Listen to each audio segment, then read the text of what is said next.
questions were engaged. Are there discernible geographical patterns in the medical journeys of African presidents? What are the specific push factors at home and pull factors abroad that shape these medical travels? Are these medical travels a reflection of global health inequalities between developed and developing countries? And 4, how does the authority of African elites, as described by the big man theory, shape their travel behavior? Health landscape of Africa. Africa's health landscapes generally struggle daily, constrained by inequality, financing shortfalls, and persistent disease burdens. While the health workforce has grown, there are still striking geographical variations in doctor density, from Angola with the lowest ratio of 1.8 doctors per 10,000 people in the year 2022, to higher densities in South Africa and Egypt.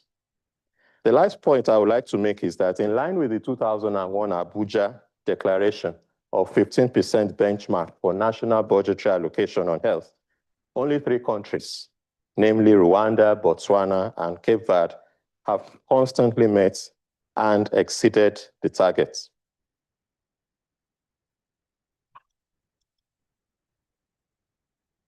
Medical tourism, as we all know, the practice of traveling abroad for healthcare, has become a defining feature of Africa's healthcare reality.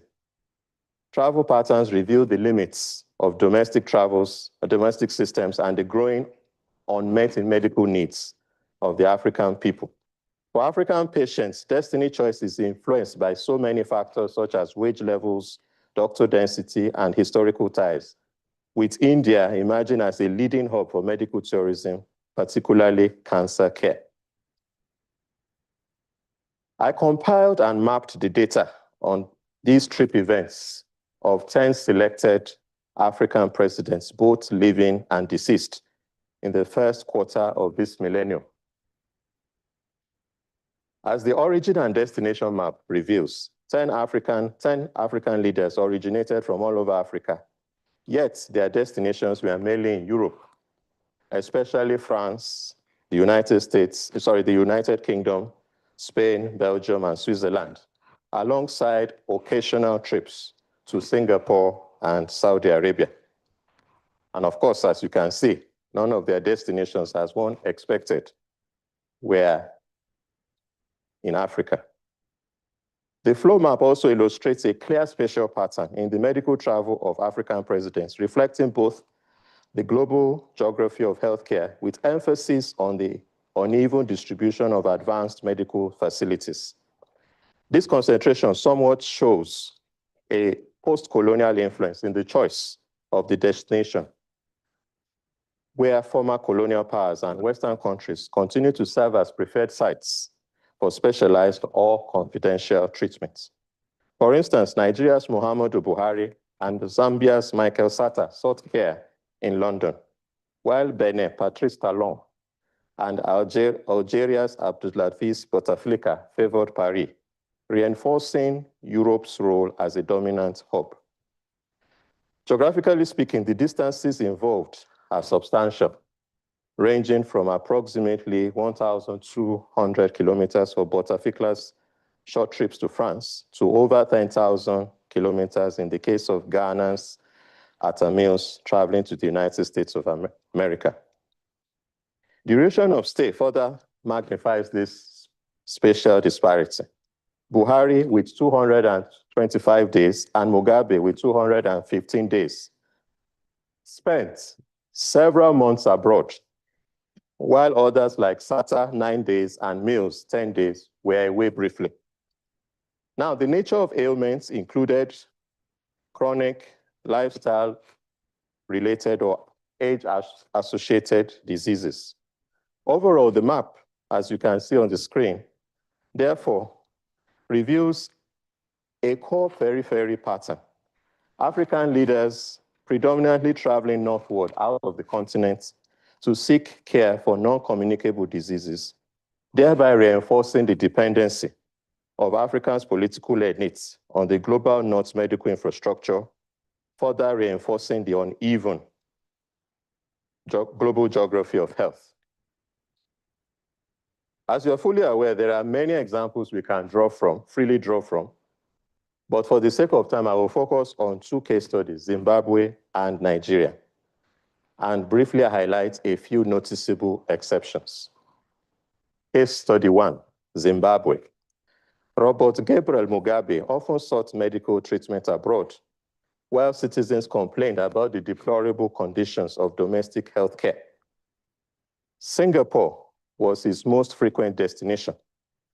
It must have been appealing for some reasons, such as, number one, Glen Eagles Hospital, where he often received treatment, is one of Asia's leading hospitals. And moreover, Singapore's tightly regulated environment, according to an online media source, offered privacy, limited media attention, and protection from political protests, likely key pull factors for Mugabe. Meanwhile, Zimbabwe's healthcare system was in crisis. Take, for instance, doctors in 2017 went on strike demanding better wages and allowances. In fact, senior doctors had sadly described their public hospitals as death traps. The government responded by deploying army medics to replace striking doctors. After Mugabe's demise in 2019, another strike occurred in 2020. Vice President and Health Minister Constantino Chiwenga ordered that junior doctors be enlisted into the army to prevent further strikes, exploiting a constitutional clause which prohibits security personnel from collective bargaining. The political opposition in response condemned this by asking, and I quote, "How do you dismiss workers for asking for better working conditions?" End of quote. Case study 2, Nigeria. Nigeria presents two unique examples in the late President Umaru Musa Yar'Adua and the late President Muhammadu Buhari. President Yar'Adua. A few years after his inauguration in 2007, President Yar'Adua fell ill and was first flown to Germany in 2008. In 2009, he was again taken to Saudi Arabia for the treatment of a heart ailment. His absence from home, lasting more than 3 months, created anxiety nationwide and affected the daily administration of government. Without any official briefing on his condition, public frustration grew and Nigeria slipped into a constitutional crisis over who should act as president. After sustained pressure from the National Assembly and civil society, power was eventually transferred to Vice President Goodluck Jonathan as acting president in February 2010. Yar'Adua was later flown back to Nigeria under tight secrecy on the 23rd of February 2010, but he unfortunately died some months later while in office. President Buhari. Before his inauguration, Buhari was alleged to have promised during his nationwide campaigns not to seek medical treatment abroad. Though his spokesperson much later denied this claim. Providing some justification for foreign medical trips, he explained while in office that his doctors were in the UK, where he had received medical care since 1978, when he was a government minister. In response to many complaints on his frequent journeys, his spokesman said, and I quote, "You need to be alive first before you can fix things in your country." If he had insisted on getting treatment in Nigeria just to prove a point, he might have died earlier. Because the medical care he needed may not have been available here. In the last days of his tenure, he and his wife inaugurated a 21 billion naira presidential wing at the State House Medical Center, claiming that it would end the need for future presidents to seek overseas treatment. However, the contradiction is very clear. Nigeria once took pride in the teaching hospital of the University of Ibadan, known as the University College Hospital, UCH, once ranked amongst the best in the British Commonwealth from the 60s to the 80s, famous for caring for Saudi royals, and also being the birthplace of the Hollywood actor Hugo Weaving, the infamous Agent Smith of the Matrix trilogy. Today, UCH has challenges of its own. During Buhari's presidency, which spanned from 2015 to 2023, Nigeria's health sector was repeatedly disrupted by strikes from medical professionals, and it was claimed that the medical personnel had over 1,086 days on strikes during his 8-year tenure. Notable exceptions. Despite these instances that we've seen in these two case studies, there are emerging examples of concern and interest aimed at restoring public confidence in domestic healthcare systems, such as the late President John Magufuli of Tanzania. He famously cut down on foreign medical trips for officials and demonstrated public confidence by visiting his wife, who was admitted to the country's national hospital. On his visit, he saw for himself malfunctioning medical equipment and some patients sleeping on the floor. Former Nigerian Vice President Yemi Osinbajo provides a rare success story. He, while in office, underwent surgery at a world-class private healthcare facility in Lagos. He praised Nigeria's medical expertise. Yet, the fact is that the hospital is private, not public, which still points out the lack of trust in public healthcare, in our public healthcare systems. On the other hand, South Africa's former deputy president, David Mabuza, before his demise, was reported to have traveled to Russia repeatedly for routine checkups. When he was asked why, he replied, and I quote, "It is always good to go to the people that have treated you. I will still go there because they have my medical records." End of quote.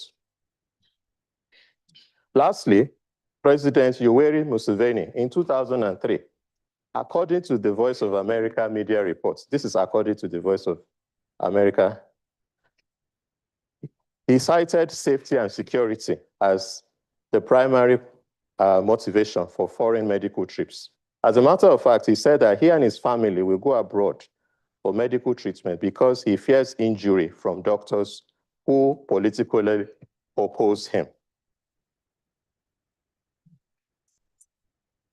The motivations, as you have seen from all of these examples, the motivations for these medical trips are very diverse and are shaped by a combination of factors. And they can be broadly classified into two: the push factors and the pull factors. Now, the push factors, as it is obvious, are the underfunded health systems coupled with the cycle of neglect, trust deficits in local healthcare, the brain drain challenges, and of course, secrecy. I would like to say a bit about it. And the health of a national leader, particularly in Africa, is a highly sensitive issue. And as Miles Tendi said in an interview with the BBC, as an African leader, you can't show weakness or vulnerability. Affordability through, and also the last push factor would also be affordability through public funds. On the other hand, pull factors such as advanced technology and expertise, perceived superior care, comfort, familiarity, and prestige. Many leaders have historical, linguistic, and cultural ties with their preferred destinations. Then we also have privacy and destination and discretion. Leaders often travel to avoid media speculation and political instability that could result from visible illness. Lastly, symbolic and political value. Receiving care abroad also confirms some form of prestige, aligning the leader with global elites. The frequency of these trips is also closely linked to the big man syndrome. which is pervasive in African politics, where political leaders often prioritize personal well-being over national interests. For examples, Buhari's long trips were justified by their spokesmen, emphasizing their allegiance to foreign doctors, while Mugabe's frequent trips to Singapore further illustrated the entrenchment of personal privilege over system reform. Yet, Magufuli and Oshibajo demonstrate that with leadership support, local facilities can provide world-class care. In conclusion, it seems that the best medical care for the African political elite is always abroad. However, Africa is already blessed with centers of medical excellence. So we need to encourage some form of regional medical tourism. And I think one way we could achieve this is through a mutually agreed Pan-African medical travel accord. This could facilitate cross-border patient mobility for specific therapies unavailable in African countries using the existing regional block structures. This will help Africans access specialized care within the continent and build confidence in their local healthcare systems. But for this to work effectively, we must first achieve the following at home: significantly improve conditions for healthcare workers, highly motivated workers with better salaries and opportunities for professional development. 2, to increase health budgets, support the private sector investments, and fund medical research on the continent, and then build trusted and well-equipped hospitals and systems at home. And above all, the political will to rebuild and sustain our medical care systems to standards of excellence is also required, because citizens have entitlements and the state has obligations. Thank you for listening.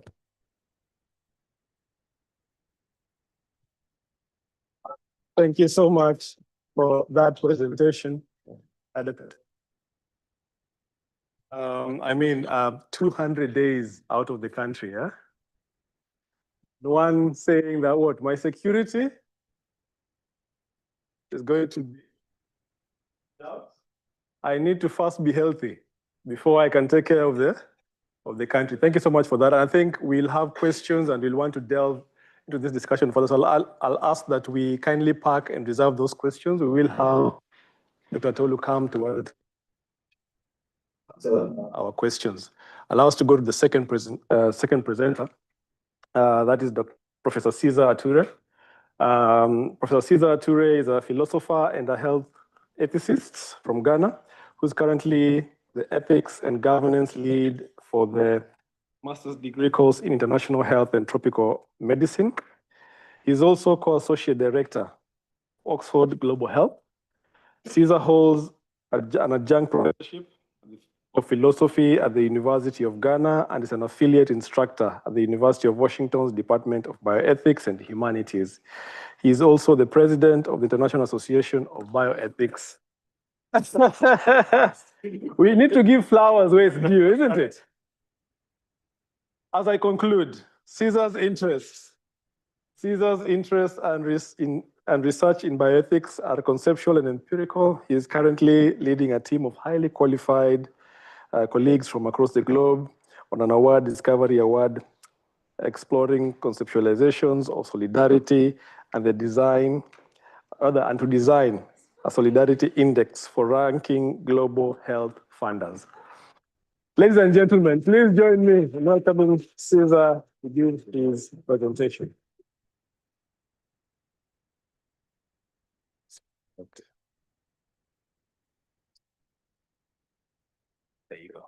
Thank you. How many minutes do I have? 25 minutes. 25. Yeah. So 5 minutes before the end, before the 25, just give me a signal so that...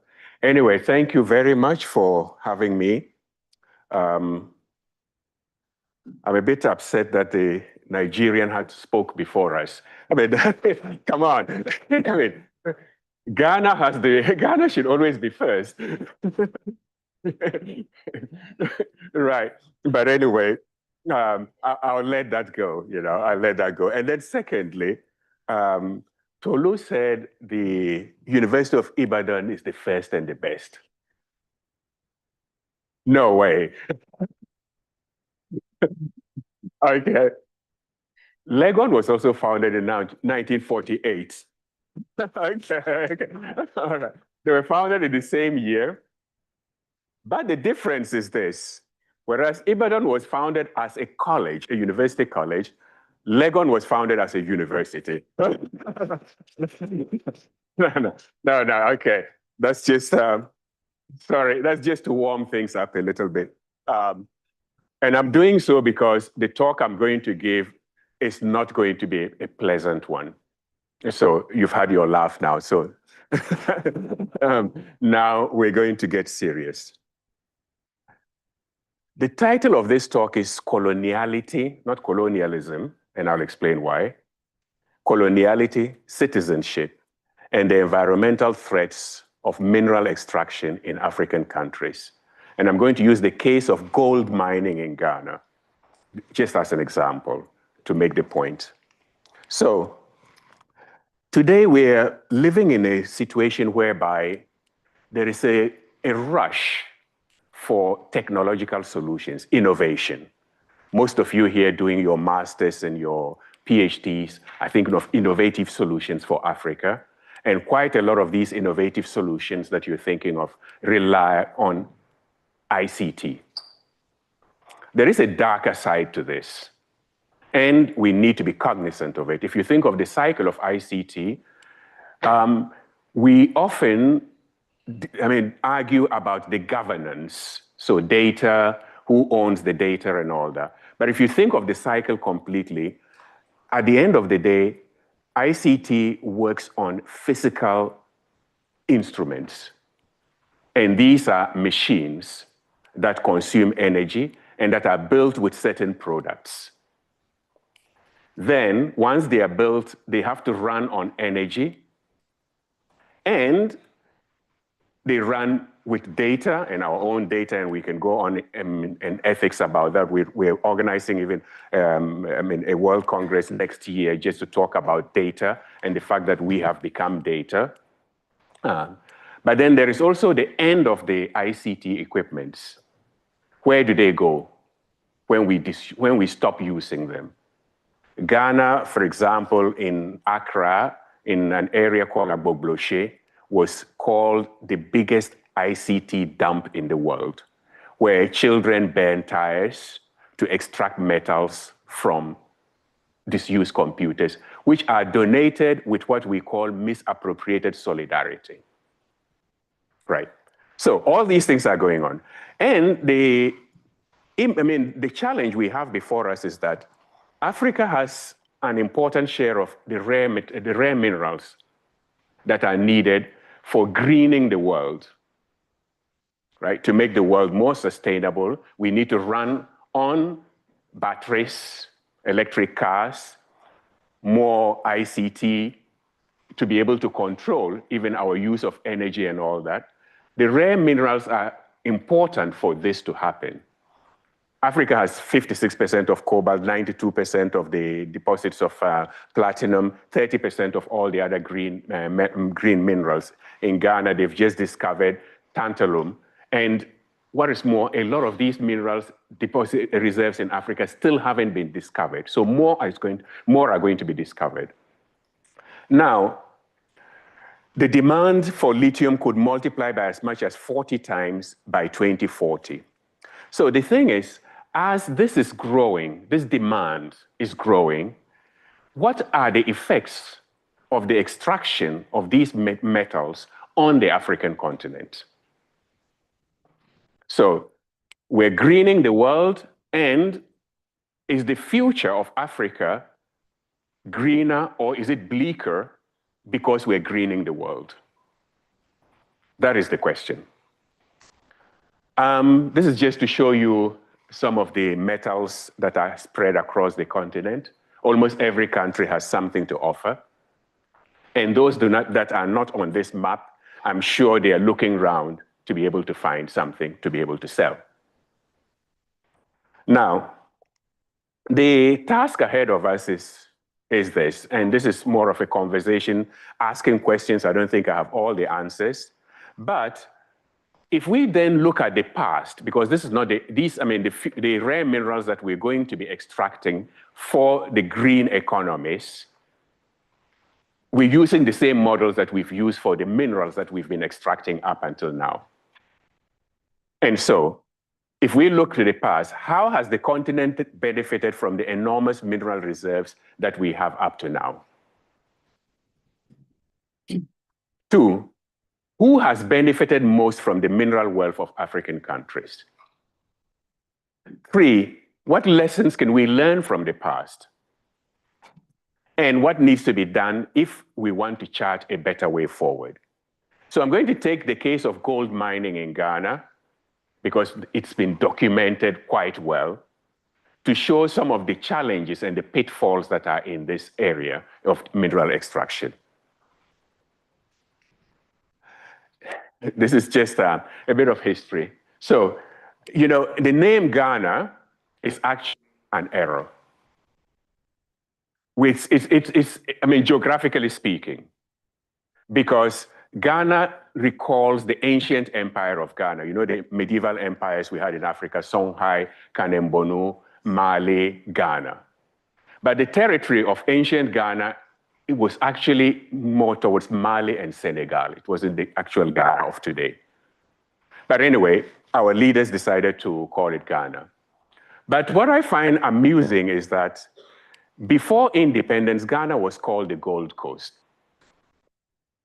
And it was named the Gold Coast by people who call themselves England, so the land of the English people. But we were not named after the people, but after the minerals.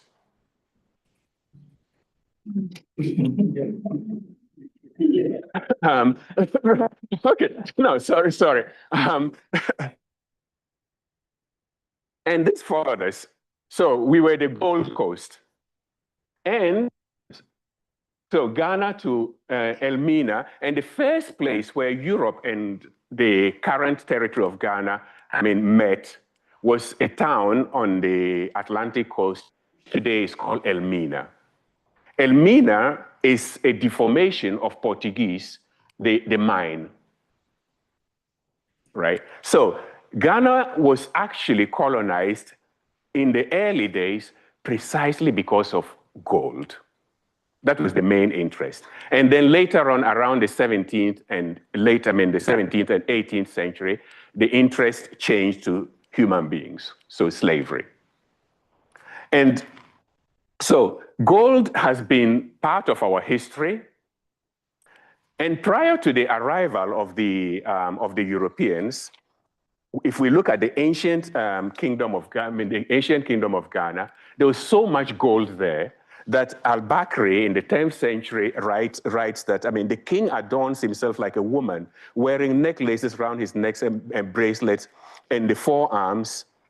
And it gets to the point that he says even the horses and the dogs were adorned with gold.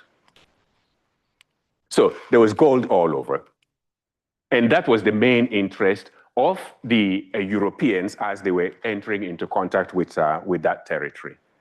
Now, if we look at the history of gold in Ghana, we can divide it into 4 different, or 5 different periods. That period, since colonization, the 1820 to 1821 to 1957, there's something wrong with my chart here. But anyway, the pre-colonial era, where the gold was actually mined by the locals, and there was a system of administration of gold in such a way that the benefits that were accrued from mining were shared within the communities. But since the colonial era started, especially in the 19th century, a series of decrees were emanated by the colonial authorities to gradually subtract the ownership of the gold from the local populations so that they would control it. In 1887 through till 1940, more than 12 colonial decrees were emanated. I have the list here. And some of them, if you read them, they're actually quite amusing because, for example, the Mercury Act by the colonial authorities, which basically prevented natives from being able to import mercury. which was needed for gold mining.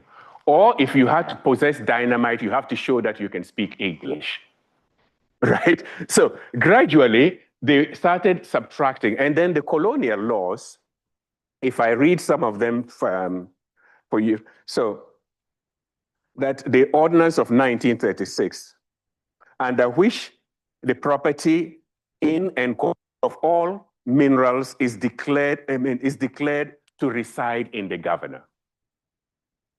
Right, so the governor owns everything under the earth. So they created this system which sometimes is called subterranean sovereignty. What is on top of your land is yours, but what is under belongs to the central government. Now, interestingly, when the independence era came, these laws remained. So the modern state, the modern African state, inherited the colonial structure, but did not change it. So if I look at the laws, Ghana has passed at least 25 major laws on gold mining since the 1880s. If I look at these laws, Mineral Act, the most recent, Mineral Act, Mining Act of 2006, under the Act, the mineral rights are vested in the president, with authority to compulsorily acquire land for the exercise of this right, which is just the same thing. I mean, the wording hasn't even changed from the colonial ordinances to the modern day acts that we have. Now, if we look at, so in Ghana, we had the colonial ownership. After that, during the Nkrumah era, the initial independence era, the idea was, so the colonials were using these laws and then bringing in foreign companies to mine the gold. Nkrumah came and there was the socialist turn, and the socialist turn was let's nationalize. So you chase out all these foreign companies, but it is still in the ownership of, the state takes ownership. Now, the state takes ownership, but does not share the benefits with the communities. And the mines were gradually, they were run basically to the ground. And during the structural adjustments programs in the PNDC era in the 1980s, the law then changed because the IMF and the Bretton Woods Institute's recommendations were to make countries attractive to foreign investors. So mining companies were invited to return and given tax hikes and good conditions so that they could come in. And now what we have today in Ghana is a major problem, which I will just show you some pictures. Mining is destroying the environment in Ghana, gold mining. The rivers are polluted, people are falling sick, animals are polluted, the level of metals in people's blood and in the food chain is not sustainable because of a phenomenon that is called galamsey, and I will come back to that later on. So galamsey, which is an abbreviation of gather them and sell, is basically people going out and mining by themselves and using chemicals, pushing those chemicals into the rivers and destroying lives. And the government is setting out task forces to go out and seize caterpillars, seize instruments, and control this form of galamsey. So there's a fight between the government and the galamseyers. I would argue, and the thing is, the newspapers continually call these people illegal miners. And so the framing of the problem is a question of legality. But I think it's a moral question. It's a question of ownership. So one might even say cynically that the government is fighting galamsey because galamsey is a competitor. So it's not about the environment, because Ghana exports something like about 1.5 million ounces of gold a year, And about a third of that comes from this type of mining. That's a lot of money.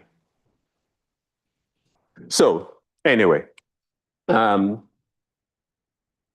won't go there. So before I move on to coloniality, because I think people are curious about why I'm using this term coloniality, there is something about the African state which we all need to we all need to be aware of.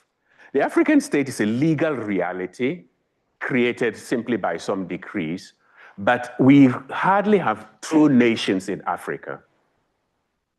There's a difference between being technically a state, a legal reality, and being a nation. These states that we have in Africa inherited the colonial structures and are deeply immersed in what Huntonji, the Beninois philosopher, talks about extraversion. Extraversion is that idea of always measuring yourself by looking outward. And I think Tolu's talk illustrates that even for our healthcare, we think we can get it better outside, right? And which means that most African governments believe that the only way to build roads and build hospitals and offer services to our people is to sell natural resources. And how do we even sell those natural resources? We have to get foreign investors to come in and dig, extract, and give us some revenue. That then leads us to create these models, which we use in the extractive industry, which are the rentier model. The rentier model where we rent out a piece of land to foreigners so that they can extract. And sometimes some of these contracts are very sinister. I could go into them. What we really take home at the end is very little. And the rentier model then creates enclaves.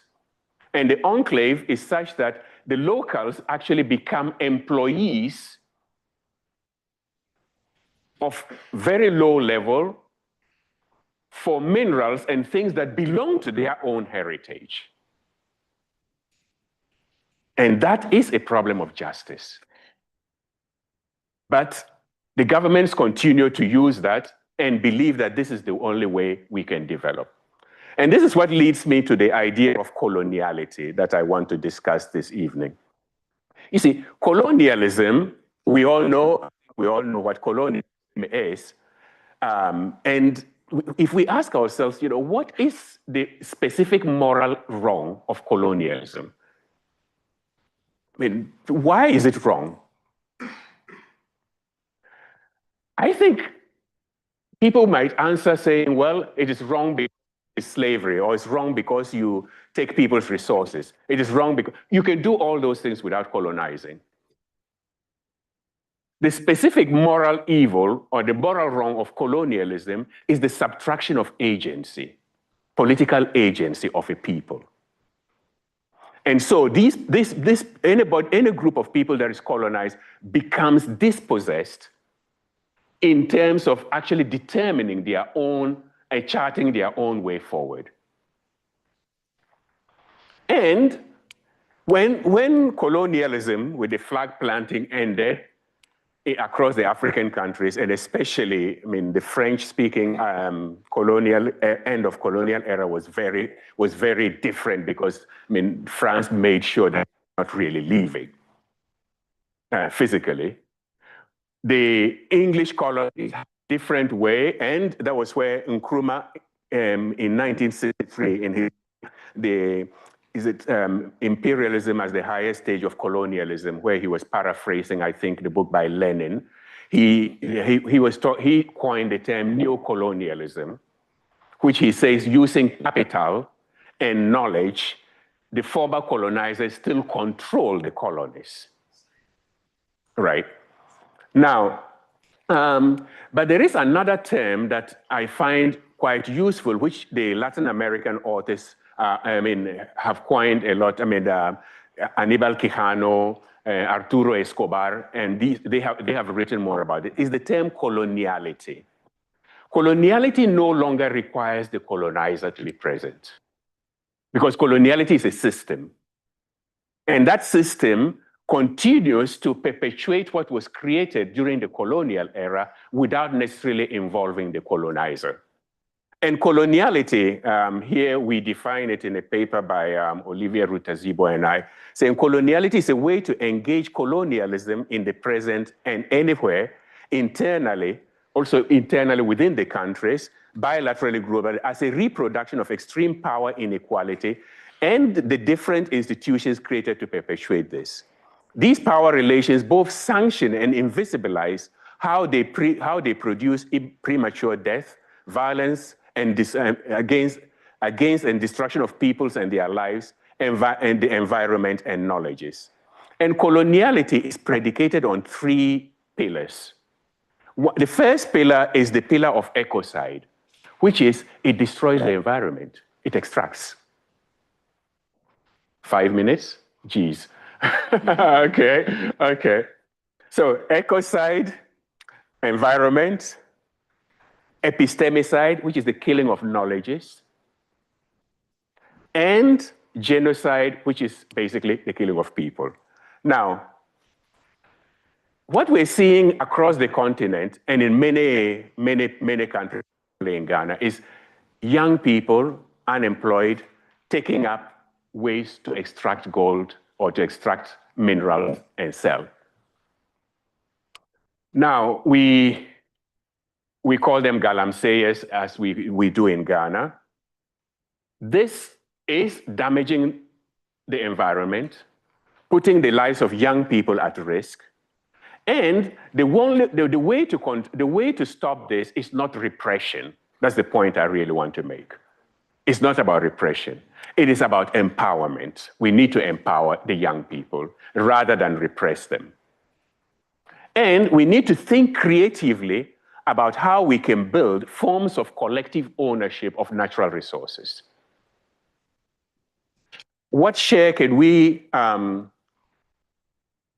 so I was going to propose a certain compact based on the work of Kwame Gyekye, who is a philosopher from Ghana. I mean, he talks about moderate communitarianism, which is similar to a lot of the Ubuntu philosophy that we come across in the southern part of the continent. But I won't go into that. If anybody wants, you can have the slides to look at here. But the idea is this: we cannot continue to consider these problems, especially the environmental damage that is being done by these, so-called illegal miners, as a problem of us and them. It's a problem of somebody else generating the problem, but it is our collective problems because our societies are unjust, they are unfair, and they do not include everybody, and we are not sharing the resources in a responsible way. And until we find formulae to be able to share these resources in an equitable way, it will be impossible to stop what is going on. And now, coming back to what I said at the beginning, that there's going to be even a bigger drive on the African continent towards extracting more rare metals for the green economy. This is only going to get worse. I'll move quickly, okay. So there is also an issue of intergenerational justice here. And yeah, it's too much to talk about this, but I'll just mention it. Does anybody recognize this face? This chap is called Kofi Awono. Kofi Awono was a poet in Ghana who died an unfortunate death. You know, there was an Al-Shabaab attack at the Westgate Mall in Nairobi in 2013. This poet, who wrote a beautiful poem called The Song of Sorrow, he was then an old man, and he was invited to go and recite his. And he went because he wasn't feeling too well, but he took his son.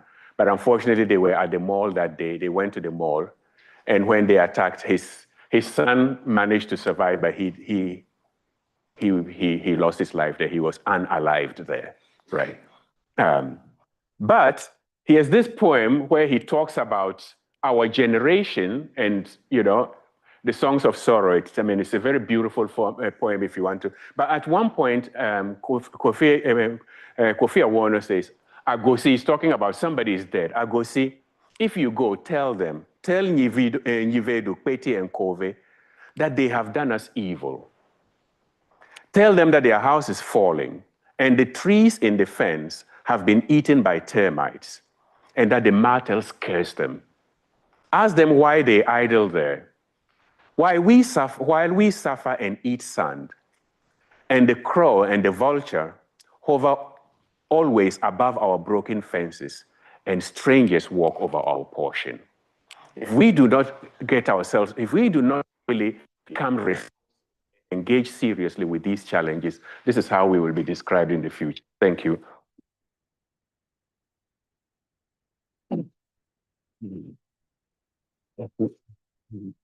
Thank you so much for that presentation, Professor Sika. So I'd like to invite our speakers the front.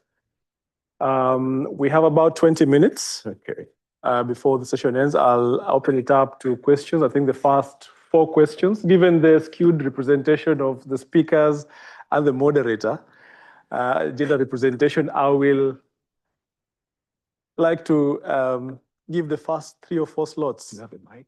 It's a heavily skewed. So we'll have the first here, the roving mic here. Second there.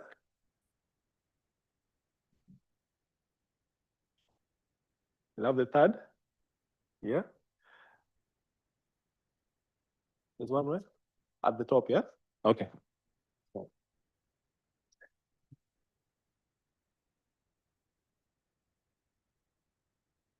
Thank you.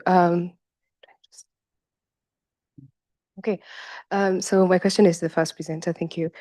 It was a very interesting perspective on the suggestion to promote regional sort of medical tourism. And I like that idea, but my question is, what do you envision is the diplomatic implications considering the political landscape between many African countries? So for example, what is happening in Tanzania right now? If Kenyan leaders were to choose Tanzania as a location to go for medical tourism, do you perceive that there would be any, sort of inhibitants towards that kind of approach? And what do you think would be solutions towards promoting regional tourism within the continent? Thank you. My name is Michelle. A question, Michelle. Do you take questions and you'll answer? Or do you want to? Okay.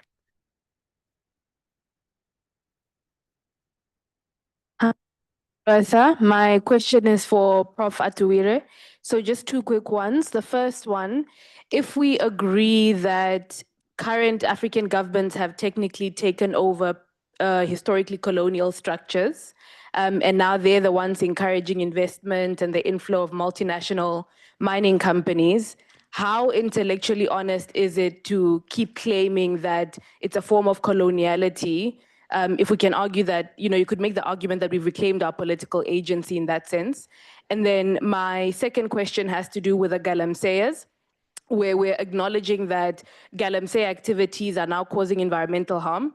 When you take the reclamation of political agency to its logical extreme, we could make the argument that that is the way we reclaim agency as well. So my question is, if galamseyas are a type of harm in some ways to the environment, then where does that leave us in terms of extracting our mineral resources? Thank you for that. There was one more.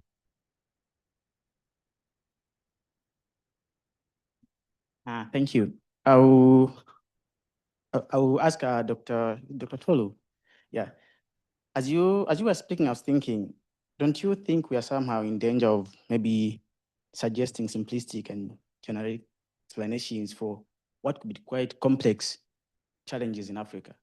So you talk about, for example, President Mugabe leaving Zimbabwe for his consultations to Singapore and stuff like that. And I was wondering, Zimbabwe is a country that is struggling for resources, right? So if you're President Robert Mugabe, do you allocate resources to state-of-the-art eye facilities because you're 80 and your eyes are failing, or you invest those resources to a younger population, which is way vast that compared to maybe the few other people? So I'm thinking, why don't we look at this at a specific level? who left, which president left this African country? Why did they leave? What was their condition? How old were they? And did they leave using their own resources? Stuff like that. I think we can complicate this issue more if we look at specifics. And it also goes back to the idea of maybe if I may ask, what is so African about the African president, right? The moment you say someone becomes the head of state on the African continent, he's an African president. How many times do we say Asian presidents have done this? So there's this idea that when you become a head of state on African continent, you assume these things, you're corrupt, and we are perpetuating narrative in my view. So why don't we take a step back and maybe look at specifics? That's my question. Thank you. I'll request that we keep the questions short so we have as many for ask questions. One last one before we allow for responses. Yep. Yeah. Hello, my question is for the first presenter. My name is Anna. I'm a medical doctor from Uganda, and I really loved the presentation. My question is about your national insurance. I think it's been a lingering topic in many of the African countries, and that's one of the ways to really improve healthcare systems in our countries. Yes, the government is supposed to improve public healthcare systems, but if you look at how these countries, the developed countries, have tried to really improve their healthcare systems is to have their citizens pay health insurance. I'm wondering if you have any idea on how we can actually have that put into place so that the responsibility is for both the government but also for the people. Take this one. You want to go? Okay. Yeah. Sorry, I didn't realize all the questions had been asked. All right. Thank you very much for your comments and questions and insights. Yes, I imagine some African countries would have diplomatic or bilateral tensions, but they could vote with their feet. Now, the Pan-African Medical Travel Accord, which I proposed in my talk, is building on how do I put that? The foundations of the regional blocks that we have in Africa, such as the ECOWAS, the SADC, and EAC. So if each of these regional blocks could see themselves as medical corridors, so if I, in Nigeria, cannot access a specific healthcare service, I could go to Ghana or go to Niger or go somewhere else or the other way around, all right? So, but in a situation where you are seeking healthcare, there seems to be an impasse with that country. You could look elsewhere. I think that would be my simple response to that question. I didn't quite get what the second person said. Really, I didn't hear you clearly. And but I think the little I would decipher from what you said is, what I shared with you were the realities, some of the realities, all right, that happened in these specific countries. So it's not as if it was made up really, but some of the suggestions you made on, maybe complicating, yes, I think that I would consider as food for thought when I go back to the drawing board. And the last speaker, the last person on the question, how can we? Yes, we need to, again, I would go back to my presentation. The political will is very, very important. I think our leaders need to actually demonstrate that political will. But on our part too, we also need to hold them accountable. Before, when it's time for elections, we need to make them realize that, call them and ask them, what plans do you have for the healthcare systems? You would only get my votes if you're going to make specific changes to the healthcare system. Thank you. Great, thank you very much. If I may just add something on those questions, this is more of an anecdote, but something good that happened because of COVID. The government of Ghana borrowed money and built a $200 million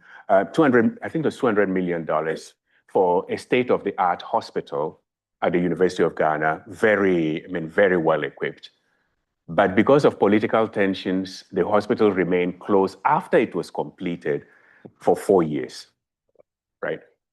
And then COVID happened, and COVID entered Ghana through a foreign ambassador. We know him, the one who brought it. We know him. I know him. He brought it. And it was just around the independence celebrations March. So the first group of people who were really hit with COVID in Ghana were the political elite. In less than 1 month, they found money, and that hospital is now perfectly functional. Right. And interestingly, it is serving the purpose that you mentioned. Many people from Sierra Leone, Liberia are now coming there for that, for treatment. So that sort of like regional medical tourism is taking place. But it took COVID to get that to happen. So, right. But anyway, to your question on coloniality and agency. Now, coloniality is simply the framework that has been created. And that framework no longer requires the colonizers. But what it does is that coloniality produces a center and a periphery.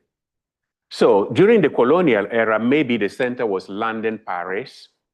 Today, the center could be Abuja, Nairobi, Accra, that is reproducing the same mechanism with regard to other people within the country. And which is what happens now, that within our own countries, we now reproduce that system. So the ones who are actually extracting and taking advantage are Africans. So that is to your question. So it's no longer an external colonization, it's coloniality. That's why I use that term. And then secondly, the Galamseyers are, they are exercising their agency by reclaiming ownership, which has been subtracted from them. So it is an act of rebellion. However, what is happening is that that has also been taken over. I didn't have time to explain. What is now happening with Galamsey is that we now have a lot of Chinese operatives in there. So because China can bring in many machines to help people who are doing artisanal mining with simple tools, the Chinese are now controlling it. So that's another layer of complexity that is coming in, that is once again subtracting the agency of the simple people because of capital and technology. And we need to be aware of that. That's why we really need to tackle this problem seriously. And I mean, the only thing is that while one may say it is an act of affirming their agency, the price that we're paying today in terms of health and the environment and future generations is very high. And should should this continue? I think it shouldn't, because it is really high. There are places where children are beginning to have sort of like diseases that one didn't imagine that children would have. Yeah. Two last questions. Someone raise your hand up. Yeah. There was some over there.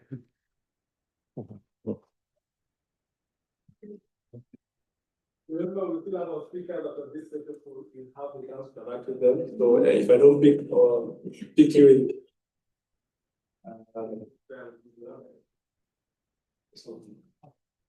Thank you, David. My name is Solomon, and my question will be going to Professor Caesar. Thank you for the beautiful insights that you have given on this, disturbing topic. My question would be much similar to the previous speaker, but in a different context. I'll be, ranging down on the colonial structures. We all agree that our government currently have inherited those systems. But my question is then, how do we get the change over to the African leaders? If we are removing these policies and this structure, what in your view are we going to replace it with? Is the problem really around the structures and policy, or is it about the political will from the class to make sure that wealth is equally distributed among the locals? So I understand there are many people here who might have opportunities someday to serve their countries. If we are going to take down elite, in your opinion, what angle are we looking at? to bring this necessary change? Thank you.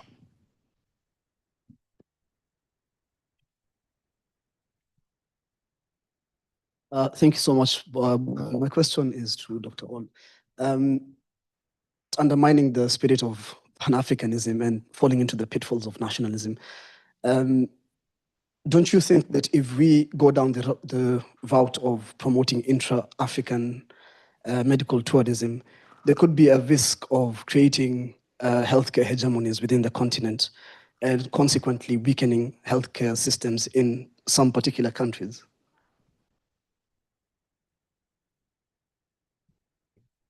Well, okay, so I will go first. So the change that is needed,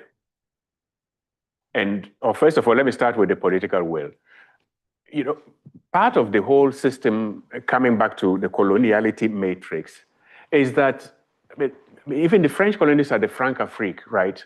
You simply create people who still operate on the colonial system, and they actually benefit from it, even though they are Africans.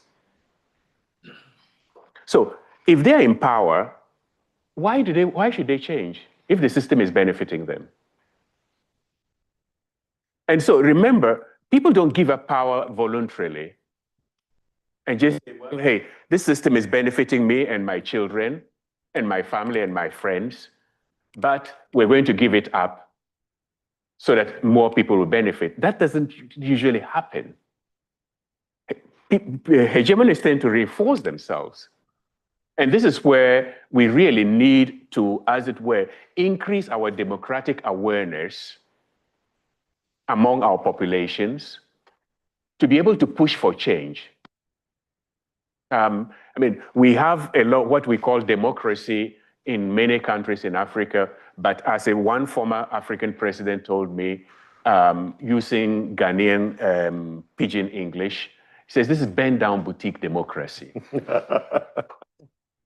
For those of you who don't know what bend-down boutique is the second-hand clothes shop where they bring the clothes from Europe and they're selling them on the ground and you bend down and pick and see whether it fits you, right? We have the elections and all that, but you know, we're simply doing it because these are tick box exercises in many countries to show that you have been elected. There were elections, free, fair, whatever, electoral commission declaration, and you are called democratic. But I mean, as many of us know very well, that our electorate votes not on issues, gifts, ethnicities, religious ties. Those are the things that are commanding our democracies. Now, we can't fight against those ones, but can we incorporate them into our democracies? Can we rethink seriously? And this is where people who are, in institutions, I mean, we those who are sitting here, let us remember that we are a privileged class. I mean, we're being paid and paid well to be able to sit down and think and read books. This is the work that we should be doing, challenging these systems. Because, I mean, if you were, busy, working manually from morning to evening, you don't have the time to even read and think about these things. Those of us who have the opportunity have to push the thinking to see where we can change. And it will take time. And I'll end with this. We have to be optimists, but also be tragic optimists. So optimism means, I know that things will get better. Tragedy means I may not see them get better. But if I don't do it, they won't get better. Anyway, stop here.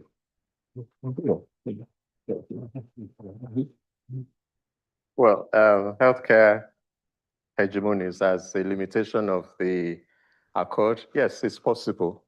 But I don't want you to lose sight of the fact that we need to see how we can stop or persuade, let me use the word, persuade our leaders from going outside of the continent to seek healthcare? Why can't they stay back at home and utilize healthcare? So if we feel that a regional cooperation framework might not work, fine.